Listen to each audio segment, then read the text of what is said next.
Thank you, Mr. Chairman. Last month, we came together as a committee to hear from cattle producers about the immense challenges they have faced in the past several years and their stunning resiliency in the face of ever-growing headwinds. Mr. Coy Young, a calf cattle producer from Missouri, bravely shared his experience of nearly taking his own life as he worked sun up to sundown to keep his family's operation afloat. His story is distressing, but too many producers, including in Virginia, understand the impossible choices he faced. During the hearing, we all expressed our deep concern for the current state of family-owned cattle operations. We also shared and contemplated some disturbing statistics, like since 1980, 40% of U.S. cattle producers have gone out of business. Meanwhile, last year, the Big Four meat packers raked in record profits. We heard that cattle producers' share of retail value for beef has decreased from more than 51% in 2015 to less than 37% in 2021. Meanwhile, and we have all seen this firsthand, meat prices are up 13% for consumers over the last year. This means many families are struggling to afford a nutritious diet, and all the while, large meat packers have squeezed competition out of the marketplace and increased their market consolidation.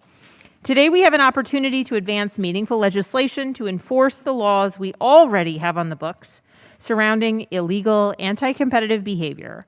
My bill, the Meat and Poultry Special Investigator Act, which I introduced with Congresswoman Miller Meeks, would create an Office of the Special Investigator for Competition Matters in USDA's Office of the Secretary to strengthen enforcement of the Packers and Stockyards Act. This bill gives USDA better law enforcement tools through new litigation power.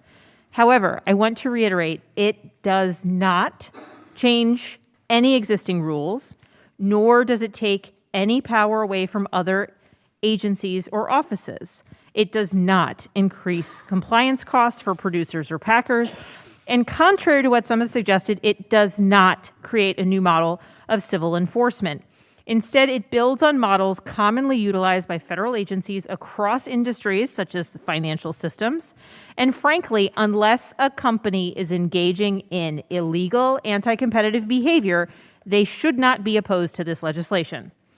Members from both parties often argue that USDA is the best federal agency to handle issues related to agriculture, and I agree.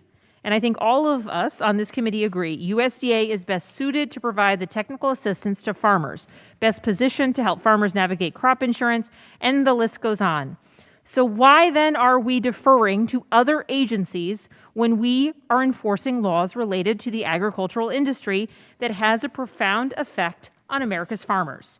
USDA has the expertise, but it needs additional capacity to ensure we enforce the laws on the books. Colleagues from both parties, from all regions of the country, have consistently expressed skepticism of current enforcement of the Packers and Stockyards Act. We have also discussed frustration with the speed and capacity of the current investigations at the Department of Justice into the Big Four meat packers. We are coming up on the 2-year anniversary of the DOJ launching an investigation, but we haven't gotten any substantive updates or answers. Meanwhile, America is losing a staggering 40 family cattle farms a day. We cannot continue to accept the status quo, and America's consumers cannot continue to accept higher prices and less secure food supply chains due to concentration. I encourage my colleagues to look past the misconceptions about this bill and think about the real positive impact it could have on family cattle producers and consumers in your districts. Some argue the bill would allow a partisan figure to take the helm of the office, despite USDA sharing that the bill is silent on whether the special investigator would be an appointee or a career employee. And today, I will speak in favor of an amendment from my colleague, friend, and the chairman of the subcommittee, Representative Costa, to further clarify this position's classification, because better enforcement of our laws is not a partisan issue, nor is it politically motivated. As a former federal law enforcement officer, I know the seriousness of an oath those serving take to ensure that all parties are following the letter of the law. Others argue they are confident that the current enforcement authorities provided by the Packers and Stockyard Acts are adequate and provided they have the resources for enforcement. But they should open their eyes. The stunning statistics of increased control over the market, reduced share of retail profits going to producers, and producer anecdotes paint a very different picture. And again, if companies are not engaging in anti-competitive behavior, why would they be averse to more sunlight on their operations? Can I have additional time? Yes. Okay. A few months ago, I was proud to host USDA leaders in Orange County in the district to meet with the Virginia Cattlemen's Association and Virginia cattle producers. They shared how the industry has changed and how anti-competitive practices by other entities in the supply chain have stacked the hand against them. As we all know, cattle producers are not complainers, but when they know an industry that they have been in for generations has veered off course, they recognize it. And I am proud to have the Virginia Cattlemen's Association and the National Farmers Union as supporters of this bill.